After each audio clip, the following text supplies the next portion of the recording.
It's a privilege to be here. I love Pastor Joseph, and I love Sister Angelina. It's a privilege to share a little bit. And I was reminded as I saw the young boys and young girls here, felt like they were welcoming us as we came down the stairs after we prayed and after we had a little bit to eat. And reminded me of a little boy. He was about 7 years old. And one of our mentors had gone to pick up her mentee, a young girl, out in Aurora, and she lived way out in Erie, Colorado. She came all the way down from Erie all the way to Aurora to pick up her girl. And this young girl lived with her mother. And they lived with another woman, and she had a daughter. So 2 women, 2 girls, and this boy.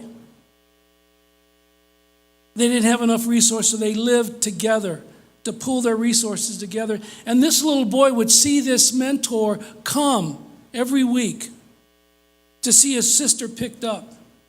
And there was one day that this boy is watching Marlis, and Marlis is this woman who's very, when she opens her eyes, you know they're open. When she closes them, you know they're closed. She just is very expressive. That's the word I'm looking for. And when he sees this Marlis come and pick up his sister says, "Let me be back. I'm going to go get my coat." And as he waits for her, he looks at Marlis and he asks her, "Would you hug me? Would you hug me?" And Marlis, very expressive, she says, "What?" He says, "Would you hug me?" And she says, "Well, I suppose I can." And she puts her big purse down and she hugs this boy, and he refuses to let go. And as I hear the story, I'm trying to think of what this boy is trying to tell Marlis.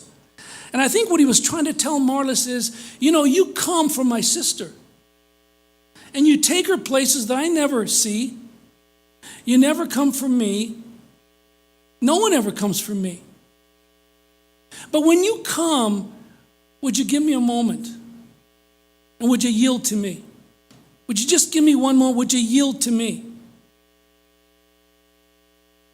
And there's too many kids like that. There's too many adults like that. They're forgotten. And God promises that He will never leave us nor forsake us. And my question is, does He keep His promise? Does He keep His promise when He says, "I will be faithful"? And I think He does keep His promise. And Joseph and Angelina are the evidence of that. They're the evidence of that. I like the tent. It's a big enough tent for many to fit under.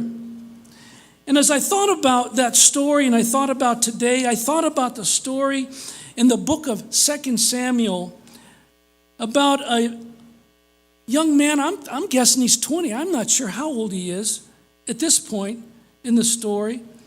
But King David has been king now for a little bit. Maybe he's been king for 12 to 13 to 14 years. I'm not sure. Remember, King Saul was after him to kill him.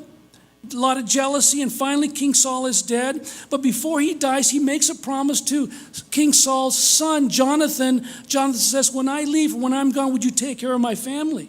And 12 to 15 years later, after King David is the king, he wonders, have I kept my promise? And it occurs to him, is there anybody left from Jonathan's family that I need to care for? And let's read it in chapter 9 of 2 Samuel. And David asks, "Is there anyone still left of the house of Saul to whom I can show kindness for Jonathan's sake?" Now there was a servant of Saul's household named Ziba. They summoned him to appear before David, and the king said to him, "Are you Ziba?" "At your service," he replied. And the king asked, "Is there no one still alive in the house of Saul to whom I can show God's kindness?" And Ziba answered the king, "There is still a son of Jonathan. He is lame in both feet." "Where is he?" the king said.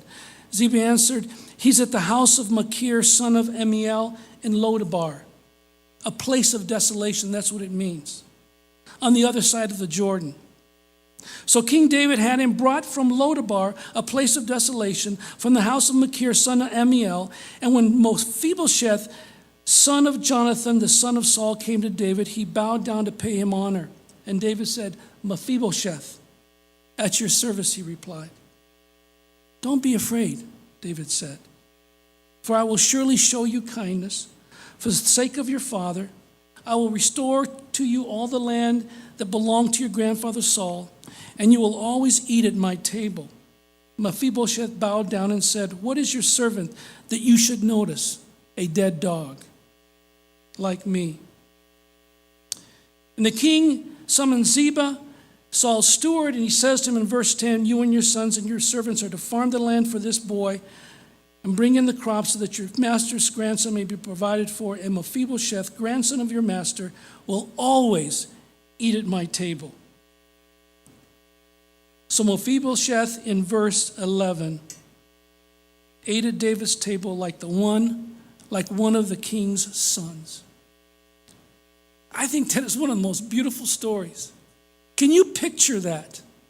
Can you picture a boy when he hears that his grandfather, the King Saul, dies, his nurse hears it, fearing because the new kings would come and kill all the old family for fear that they'd come and want to take the kingdom back. The nurse picks him up, she runs and drops this boy and cripples him. His feet are bent over. He cannot walk. And she takes him across the Jordan into a town called Lodabar, a place of desolation, a sad place. And one day the new king says, have I fulfilled my promises? Mephibosheth is scared. Maybe the king has called me to kill the last one remaining. But David says, no, I want to fulfill my promise. And when he sees him there in verse 7, he says, don't be afraid. I want to fulfill my promise. The sign of a good leader, a sign of a good king, is the answer to the question, do they keep their promise? Do they keep their promises when they state that they will give something or they will provide for something, they will ensure there will be justice in the land? Do they keep their promise? Or do they, once they're there, take a turn and become someone totally different? He has been away from the king. He has been away from a place of privilege. And I like what he says to me. He promises him 4 things there in verse 7. He says, get rid of the fear. You see, God doesn't live in our fears. Perfect love casts out fear, doesn't it? God does not live in our fears, but there's too many people that do live in fear. And God penetrates the fear. He says, do not fear, number 1. Number 2, he says, I will show you kindness. Kindness that you know nothing about. When people help children that we serve through mentors, the word that the Lord gives me all the time is kindness. And I always write, thank you for your kindness. Thank you for being so kind. Thank you not so much for giving us money to help this boy or this girl, but thank you that your heart is so soft and malleable that you would decide to come alongside a child. And when you think of him, think of yourself, you think of him, you think of her. That's true compassion, that when you think of yourself, you think of somebody else. And he says, I will show you kindness. Why would I show you kindness? I will show you kindness, number 3, because I keep my promises. For the sake of your father, Jonathan, to whom I promised that I would keep my promise.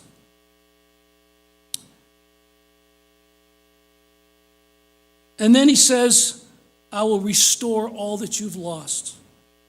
I will restore all that you've lost. Joseph, you lost a lot. Coming from your country, you lost a lot. And you had to begin again, and many of us had to begin again. Many of us. And many of us have been sojourners. I grew up right on the border. I was telling someone, I think it was Brother Jerome, Pastor Jerome, that my grandfather lived 500 yards of bamboo, the river, Rio Grande, and then you go the other direction, 1 block, downtown Eagle Pass, Texas, and then you go across the river and you're in Mexico. I know what it's like to be a sojourner too. We would pass through here to pick sugar beets. You go up to Idaho, potatoes, and then you go up to Oregon. You go to Yakima Valley, hops, pick hops. And you always think of what you don't have, and you want kindness. And Brother Joseph and Sister Angelina, you are all about kindness. You are all about generosity. You are all about fulfilling the promise that God has given your people, our people. But you know, we always need examples. And David is an example. We need examples of grace. And Joseph and Angelina, you are the example of grace, and people need examples. If it's just that we read about grace, but we never see grace, it's hard to know how to live it out. But you live out that grace, and God bless you both for doing that. He says, I will restore to you all that you've lost, and you will always eat at my table. You will always eat at my table. And you know, I heard it somewhere, I'm not sure where I heard it, but this person said, you know, Luis, if you're not at the table, you're going to be on the menu. Think about that. If you're not at the table, you're going to be on the menu. And what is the menu like? You see, Satan wants us to fear God. He wants to put lies into our minds that God does not keep his promises, that God is not gentle, that God is not kind, that God is not everlasting, that God cannot be your counselor, that God cannot be your father, that God cannot bring you peace. And Jesus says, come to the table. You see, when they brought Mephibosheth into the table, he looked like everybody else. He looked like a son. You could no longer see his feet. They were hidden below the table. And he was like the rest of the sons. He felt like he belonged. And Jesus, through Sojourners Church, the ministry of Allosaurus, he wants to draw people to the table, people who've lost their countries, come to a foreign land, people who want to fit in. They want to be part of the larger community, be part of the larger culture, be part of the family of God. And at the table of Jesus, the table of God, we come together. We draw ourselves close, and all of a sudden everything's hidden.